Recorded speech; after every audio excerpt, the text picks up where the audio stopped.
বড় চক্রান্ত, একটা কোনো অশুভ শক্তি কাজ করছে। এতগুলো মানুষের নির্দিষ্ট তথ্যগুলো দিয়ে দিয়ে তালিকা তৈরি করা হচ্ছে। সেই তথ্যগুলো কোনো একটা ব্যক্তি চাইলেন আর সবকিছু পেয়ে গেলেন এরকমটা নয়। এই তথ্যগুলো প্রশাসনের কাছে থাকে। প্রশাসনের কর্তা ব্যক্তিরাই কিন্তু এই তথ্যগুলো দিয়েছেন। তারপরে ৬,৯৬৪ জন মানুষের তালিকা তৈরি হয়েছে।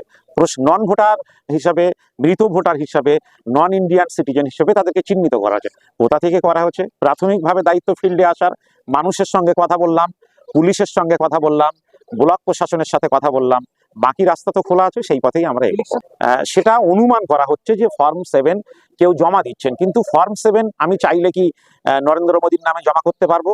আমি চাইলে কি কোনো পলিটিক্যাল লিডারের নামে জমা করতে পারবো?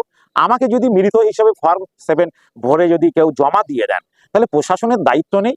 ভারতীয় প্রশাসন, বাংলার প্রশাসন কি এত ঠুনকো যে কেউ কিছু অভিযোগ করবেন আর প্রশাসন না ডেকে সেই